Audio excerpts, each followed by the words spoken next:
আসসালামু আলাইকুম। গতকালকে জনাব তারেক রহমানের ফেসবুকে একটা পোস্ট দেখলাম। কেউ একজন তাকে নিয়ে একটা ব্যঙ্গ করে কার্টুন লিখেছে। সেই কার্টুনটা তিনি তার ফেসবুকে পোস্ট করেছেন এবং তিনি সেটাকে বলেছেন যে মানে এই ধরনের প্র্যাকটিস থাকা উচিত। আবারও কার্টুনের যুগে ফিরে এসেছে। এই ধরনের স্বাধীনতা তিনি দিতে চান।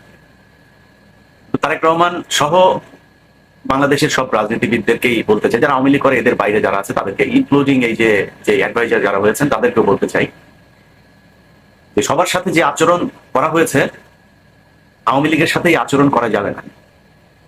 তো আপনি প্রশ্ন আসতে পারে যে মানে যারা সাংবাদিক যারা কার্টুনিস্ট আছে তারা কি আসলে আওয়ামী লীগ কিনা?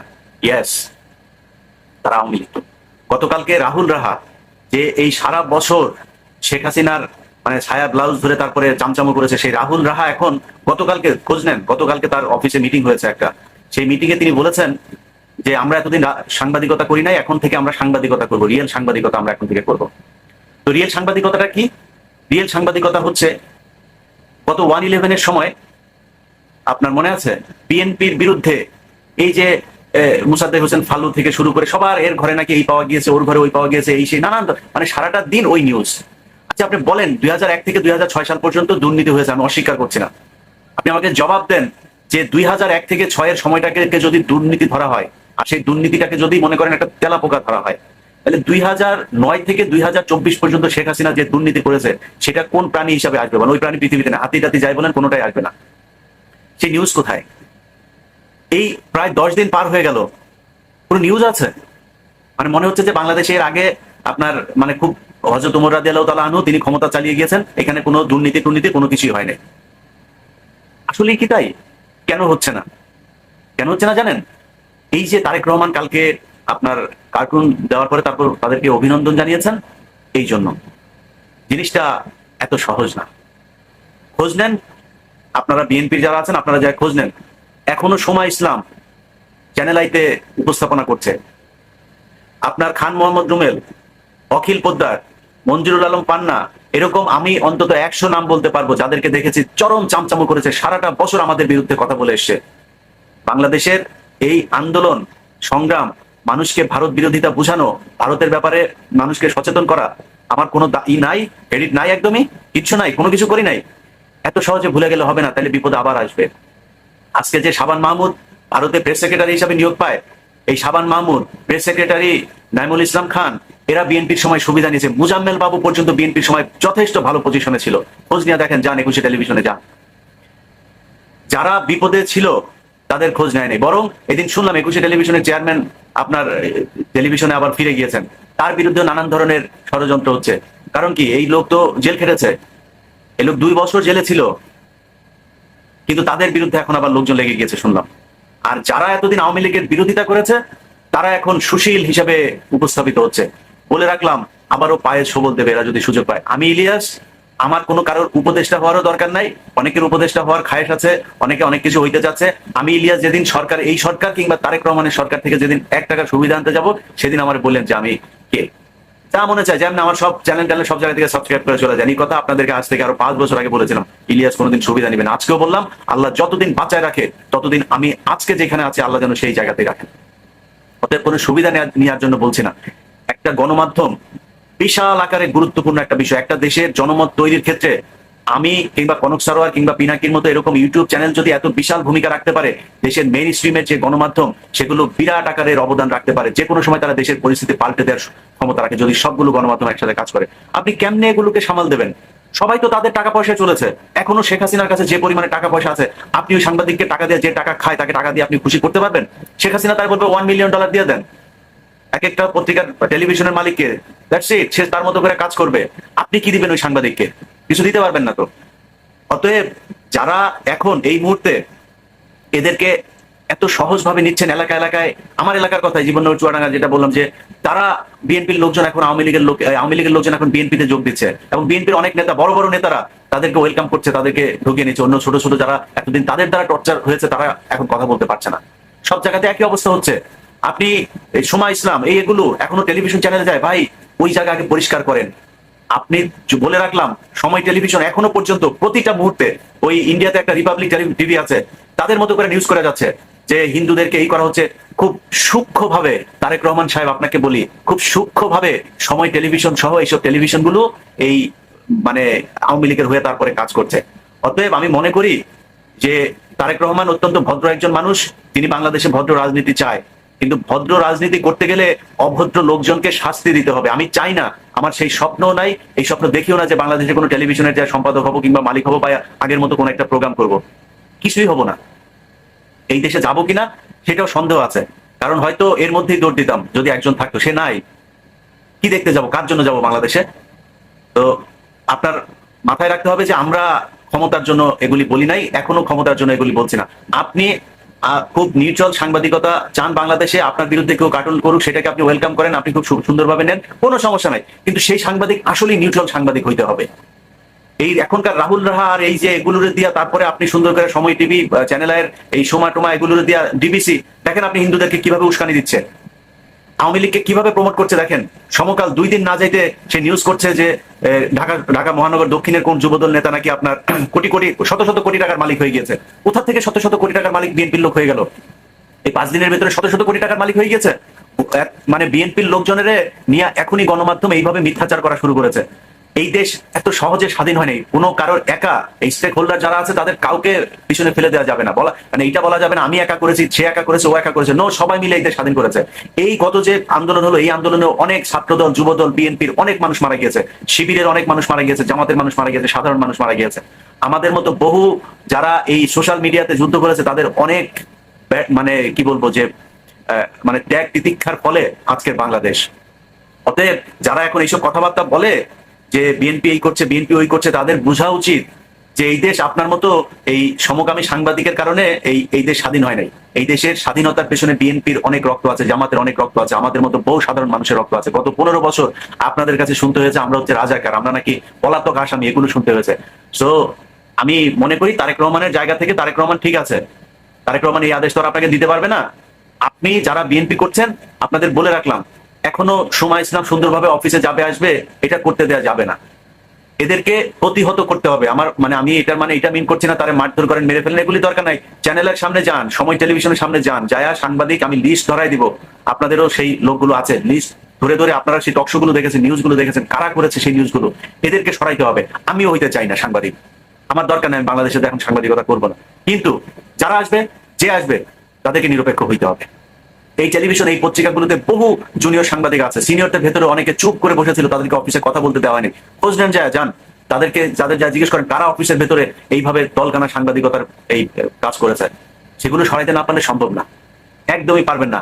এই 15 তারিখে দেখেন, 15 তারিখে আপনার এই শেখ হাসিনা উস্কানি দিচ্ছে, সেখানে ফোন করে একটা রেকর্ডও বের হয়েছে, সেখানে উস্কানি দিচ্ছে মানুষকে, তার দলের লোকজনকে, তার তো টাকা পয়সা কোনো কিছু অভাব নাই, কেউ ধরাও পড়ে নাই, সবগুলো লোক এখনো বাংলাদেশে আছে, তাদেরকে আওয়ামী লীগ সুন্দর করে তাদের দলে আনার চেষ্টা করতেছে, মানে বিএনপি।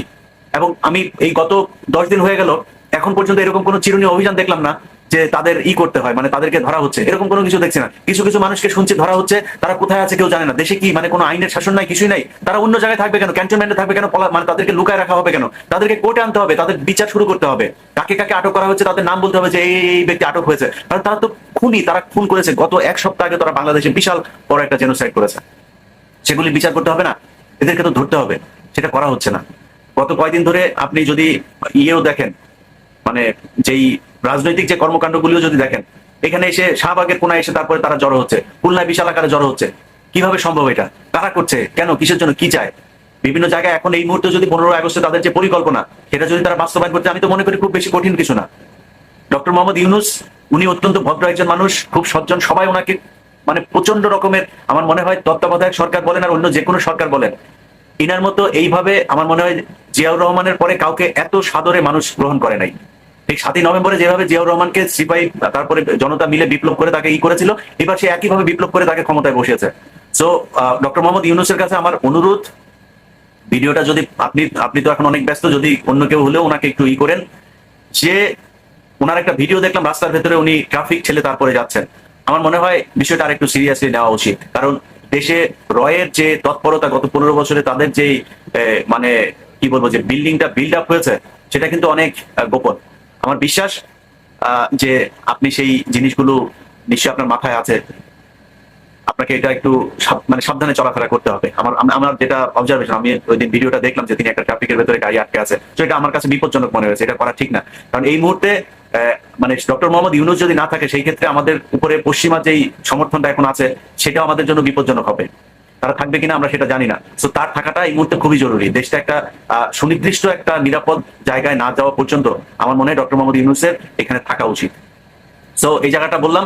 আর যারা যারা এই হত্যাকাণ্ডের সাথে জড়িত ছিল, আমার মনে হয় তাদেরকে ধরে ধরে নিয়ে কোথায় রাখা হচ্ছে আমি জানি না। কিছুক্ষণ আগে দেখলাম জেনারেল আজিজকে ধরা হয়েছে, তাদেরকে ধরে নিয়ে কোথায় রাখা হচ্ছে এখনো পর্যন্ত। আওয়ামী লীগের লোকজন কিভাবে এলাকায় ঘুরে বেড়াচ্ছে, তাদেরকে কেন মানে শাস্তির আওতায় আনা হচ্ছে না? তারা তো এই গত 15 বছরের সব ভিডিও ফুটেজ আছে, কে কোথায় মারামারি করেছে, কোথায়, এগুলো দেখে দেখে তো সেটা করা যায়। এই জিনিসগুলো আমার বিশ্বাস করা উচিত। এবং বিএনপির, আমি যেটা বললাম যে তারেক রহমানকে দিয়ে বক্তব্যটা শুরু করলাম, তা আমার ভিডিও আসলে তারেক রহমানের বিরুদ্ধে না, বা তারেক রহমানকে বলার জন্য না কিছু। তারেক রহমান জায়গা থেকে তিনি তার বক্তব্য দিবেন, এটা খুবই স্বাভাবিক। কিন্তু আপনারা যারা মাঠে আছেন তাদেরকে এটা খুব সূক্ষ্মভাবে, সুন্দরভাবে চিন্তা করতে হবে। গত কয়েকদিন আগেও যে সময় ইসলাম নীলুফার চৌধুরীর মনিয়াপাকে এইভাবে অপমান করলো ডেকে এনে, সেই সময় ইসলামরা বাংলাদেশে এত সুন্দরভাবে সাংবাদিকতা করতে পারে না। আমি ইলিয়াস যদি গত 15 বছরের মধ্যে যদি দেশে যাইতাম, আওয়ামী লীগ কি করতো? মাহমুদুর রহমান তাকে আদালতের ভেতরে কিভাবে রক্তাক্ত করেছে আপনাদের মনে নাই? আমাদেরকে তো আওয়ামী লীগ থাকতে দেয় নাই। দেশে গেলে কিভাবে মারতো, তাদের বিভিন্ন থ্রেট, ওপেনই থ্রেট করতো, কুচি কুচি করে তারপরে কাটবে। আমি কুচি কুচি করে কাটতে বলি না, কারোর গায়ে হাত তুলতে বলি না, কারোর উপরে আইন হাতে তুলে নিতে বলি না। কিন্তু ওই টেলিভিশনগুলোকে এই মেসেজ দিতে হবে। 50 জন 100 জন যায় সেখানে যায়, তাদেরকে বলতে হবে টেলিভিশন দখল করবো, তাকে এগুলিতে সরাবি আগে। এই ছাড়া দেশে শান্তি আসা সম্ভব না। আপনি সব শেষ যদি হিন্দুদের, এই যে আওয়ামী লীগকে হিন্দুরা যেভাবে প্রতিস্থাপন করছে, হিন্দুদেরকে বলে রাখি ভাই, আপনাদেরকে ভালোবাসি, আপনারা আপনাদের ধর্ম নিয়ে আমাদের কোনো চুলকানি নাই, আমরা চাই আপনারা ধর্ম পালন করেন। মুসলমান কোনো মুসলিম কখনো অন্য ধর্মের মানুষকে জোর করে তার ধর্মান্তরিত কিংবা তার ধর্মের উপরে আঘাত আনতে পারে না, তার ধর্মীয় উপাসনালয় কখনো আক্রমণ করতে পারে না। যে করে আমি এটা নিন্দা জানাই। কিন্তু আপনারা এখন এই যে আপনাদের ব্যানারে যেগুলো করছেন, জুয়েল আইস নামে একটা ছেলে আছে চিটাগাঙে বাড়ি, এতদিন ধরে তারা এই যে চন্দ্রনাথ পাহাড় সহ বিভিন্ন জায়গায় তারা মুসলমানদেরকে যাইতে দেয় নাই। তারা চট্টগ্রামের বিভিন্ন এলাকা দখল করেছে, চরম বেয়াদবি করেছে এগুলো। তারা এখনো ভারতের বিভিন্ন টেলিভিশনে তারা বক্তব্য দিচ্ছে। এই জুয়েল আইস সহ যেগুলি, গোবিন্দ প্রামাণিক যে বাংলাদেশ বিক্রি করে ফেলতে চেয়েছিল, যে বাংলাদেশকে অখণ্ড ভারত বানাতে চেয়েছিল, এরা এখন আবার নরম সুরে বক্তব্য দিচ্ছে। সো এই হিপোক্রেট মুনাফিক যেগুলো আছে, তাদের ব্যাপারে সাবধান হইতে হবে। তাদের ব্যাপারে সাবধান না হয়, তাদেরকে বাঙালি বহুত কিউট জাতি, এরা সুন্দর করে রাতারাতি নিজের খোলস পাল্টাইতে পারে। সময় ইসলামের অবস্থাটা দেখেন না এখন সে বলছে 15 বছরে দেশ যে ধ্বংস। আমি গত 2 দিন আগে একটা টক শো শুনলাম, এই যে দেশ ধ্বংস করে গেল আওয়ামী লীগ, এটা তো করতে হবে। হ্যাঁ, এটা এত ইজি না। আপনার মনে করার কোনো কারণ নাই যে এরা যেটা বলছে ওদের ভেতরে সেটা খুব কষ্ট নিয়ে। সময় ইসলামের মুখের এক্সপ্রেশন দেখবেন এখন, আজ থেকে 10 দিন আগের এক্সপ্রেশন দেখবেন, এক ছিল না। খুব কষ্টে এখন এগুলো করতেছে। এরা সময় পেলে আবারও আপনাদেরকে ধরবে। এই জায়গাগুলো আমার মনে হয় ঠিক করা উচিত। এই জায়গা ঠিক না করলে সামনে ভবিষ্যৎ 15ই আগস্টেই কি হয় সেটা খুব বলা জরুরি, মানে বলার মতো অবস্থা আমার মনে হয় মানে অসম্ভব। আর 15ই আগস্টে তারা হিন্দুদের সাথে নিয়ে, তারপরে এই ওদের তো আব্বা তো মারা গিয়েছিল সেদিন, তো ওই আব্বাকে নিয়েও একটু ইমোশনাল তৈরি করার চেষ্টা করবে। আর পত্রিকা টেলিভিশন গুলো হঠাৎ করে আপনার করছে, আবার জাতীয় শোক দিবস সেটাও চেঞ্জ করা হচ্ছে না। এটা তো মানে খুবই ভয়ঙ্কর জিনিস। মানে এদেরকে যদি আবারও এইভাবে সুযোগ দেওয়া হয়, তাহলে আপনি মনে করেন তারা কি করবে? টেলিভিশন পত্রিকাগুলোতে অল্প অল্প অল্প অল্প করে এখন নিউজ করা হচ্ছে যে গণভবনে এই যে কি অমানুষের মতো অমানবিক কাজ করা হলো, সংসদ ভবনে তাদের সংসদ ভেঙে ফেলা হয়েছে, সংসদের ভেতরে চেয়ারের উপরে দাঁড়িয়ে একজন সিগারেট খাচ্ছে, এই সে বিশাল আকারের সমস্যা। আরে বেটা, ওই সংসদে তো নর্তকীরা নাচতো, ওই সংসদে বসে যত ধরনের আকাম কুকাম সব করতো। এই যে এই ময়মনসিংহের এমপি মুরাদ, তারপরে আরো বহু এমপি আছে, মানে আওয়ামী লীগের তো মোটামুটি 99% এগুলি সব মাগিবাজ। এই মাগিবাজরা এখানে বসে দেশ চালাইতো। আবার ওইখানে নর্তকী এই 300 টাকার জিনিস মমতাজ এখানে নাচ গান করতো, ওটা তো এমনি ভাঙা ফেলা উচিত। নতুন করে দুধ দিয়ে ধুয়া তারপরে আবার শুরু করতে হবে। গণভবন, এটা বাংলাদেশের 18 কোটি মানুষ, 16 কোটি মুসলমানকে এই গত 15 বছর নির্যাতন করেছে। আপনি কিভাবে চিন্তা করেন যে ওই গণভবনে মানুষ যায় তারপরে মানে আরামে থাকতে দিবে তাদেরকে? ওদেরকে তো পায় নাই। ভাঙচুর যেটা করেছে গণভবনে, তো আগুন লাগাই দিত আমার যা ধারণা। পাবলিকের যে অবস্থা ছিল, অন্য জায়গায় আগুন লাগিয়েছে, ওইখানে লাগাই নাই কেন, এটা আমি আশ্চর্য হই। এই মানুষগুলো যারা এসেছিল ওই দিন, ওরা কি আপনার মনে হয় ওই 150 টাকার হাঁস আর শেখ হাসিনার ব্লাউজ ব্রাটা পেন্টি টেন্টি এগুলো নিতে আসছিল? আপনার মনে হয় এটা এত ফানি না?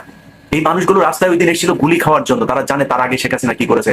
একটা সিদ্ধান্ত যদি এই দিক ওদিক হইতো, তাহলে ওই দিন বাংলাদেশের রক্তের বন্যা বয়ে যেত। সো আপনারা যারা সুশীল টেলিভিশনে বসে বসে এতদিন শেখ হাসিনার পেন্টি ধুয়া দিচ্ছেন, তারা এখন আপনি মানে লেসপেন্সারগিরি করছেন। আপনি বলছেন এই গণভবনে, সংসদ ভবনে এ কোন বাংলাদেশ, এই সেই। তুই কেড়ে বেটা, তুই এটা বলার কে? যারা ওই দিন আন্দোলনে এসেছিল তারা ওই দিন শেখ হাসিনারে পাইলে ওইখানে যদি ওরা আকাম করে মাইরাও ফেলতো না, তাও আমি দোষ দিতাম না। শেখ হাসিনাটা যদিও করতো না গন্ধ জিনিস, এটা করতো না, কিন্তু যদি ইয়াং হইতো, যদি পোলাপান করতো, ওরে পাওয়ার পরে বললো, আমি এটা খুব খারাপ কিছু মনে করতাম না। কারণ কি জানেন? কারণ এরা ওই দিন মরতে এসেছিল। আমি আর আপনি ওইখানে মরতে যাই না। আপনি যে বালের সুশীল, এখন সুশীলগিরি দেখাইতেছেন না, আপনি রাস্তায় নামেন নাই। প্রোফাইল পিকচার লাল কইরা তারপরে আপনি রাতারাতি মুক্তিযোদ্ধা সাজিয়ে গেছেন। ওই ৭১-এ আপনার মেজর জলিল লিখে গেছে কিভাবে আওয়ামী লীগ মানে ১৬ই ডিসেম্বরে সব মুক্তিযুদ্ধ হয়ে গেল। ওইভাবে এখন নতুন নতুন কিছু মুক্তিযুদ্ধ হয়েছে, যারা এই আশপাশেও যায়নি। তো এই মুক্তিযোদ্ধাদের থেকে দেশ বাঁচাইতে হবে।